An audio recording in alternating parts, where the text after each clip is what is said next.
Остяки, как вы знаете, это старое название народа ханты. Это финно-угорский народ. Буруты, то есть они же буряты, также относятся к татарам, проживают около Байкала, то есть это буряты. Примечательно, что тот же Филипп Авриль казанских татар называет аланами. То есть, как видим, что аланами, что черкесами, что татарами могли быть кто угодно, независимо от языка, будь то финно-угорский, маньчжурский, тунгусский, монгольский, татарский, ногайский, адыгейский, чеченский. Это все подпадало под одну и ту же категорию. То есть, когда в комментариях там пишете, что татары это там точно не остяки. Татары это точно остяки, потому что об этом свидетельствовал человек, который дважды посетил в Россию.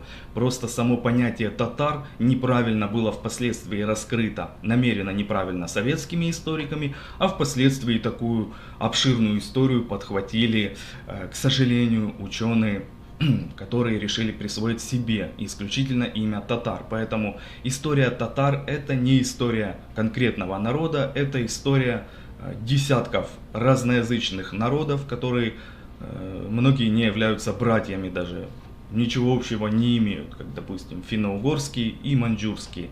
Ничего не имеют общего, но тем не менее подпадали под общее имя татары. Ну, давайте далее. Датский путешественник и дипломат Эверт Идес во время своего путешествия через Сибирь вел дневник, который впоследствии опубликовал в 1696 году. Записки о русском посольстве в Китай. Он сообщает следующую информацию. Мы прибыли 25 мая к удобному берегу и увидели впервые сибирских татар вагулами именуемыми. То есть в данном случае сибирские татары это вагуличи. Вагуличи это, как знаете, старое название устаревшее народа Манси, который является, опять же, финно-угорским народом.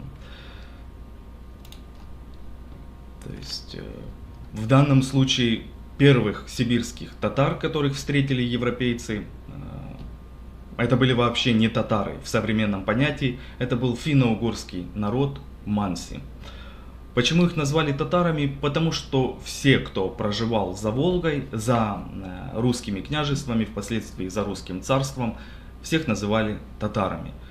Аналогичная информация у нас подпадает и под старые русские летописи, где нету монголов, а есть исключительно татары. Но это не значит, что были только татары. Это значит, что понятие распространялось на десятки, на то время это сотни народностей разноязычных. Причем в примерно 13-14 века и 15 под татар подпадали народы нынешнего Афганистана, Пакистана и Персии. То есть огромное количество ираноязычных и индоязычных народов всех подпадали под понятие татар. Ну, давайте перейдем далее.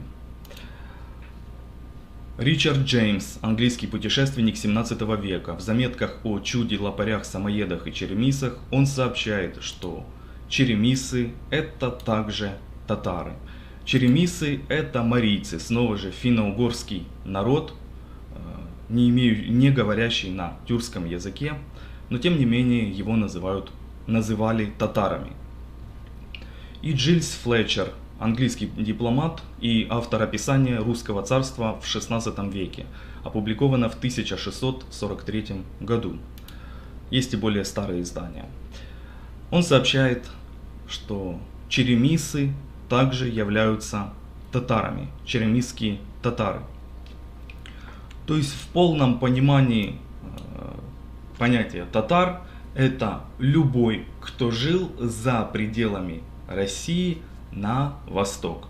Любой, будь то финно-угорский народ, будь то маньчжуры, тунгусы, буряты, калмыки, неважно кто, это все были татары. Аналогичная ситуация произошла и с аланами, как я упоминал на предыдущих стримах. Это были десятки не братских, совершенно не родственных народов, говорящие на абсолютно разных языках, но составляющие одно и то же сословие.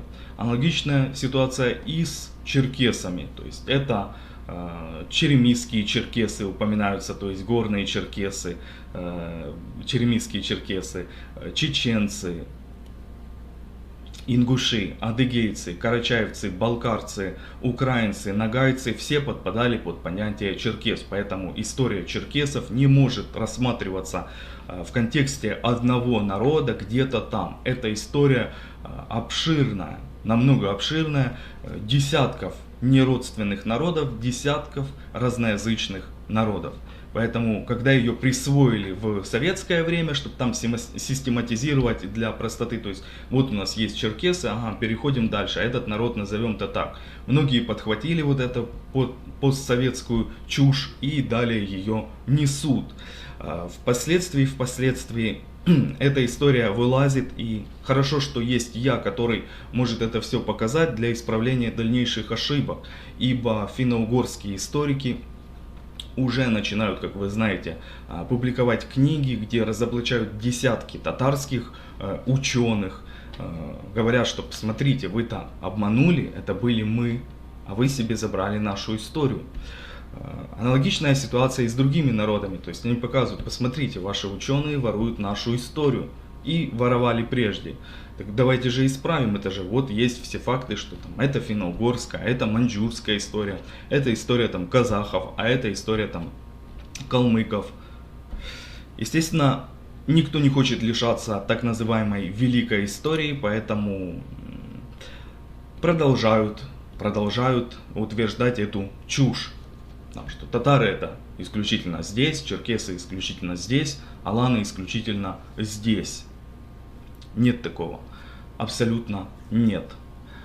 Это не роды, это более обширные понятия сословий.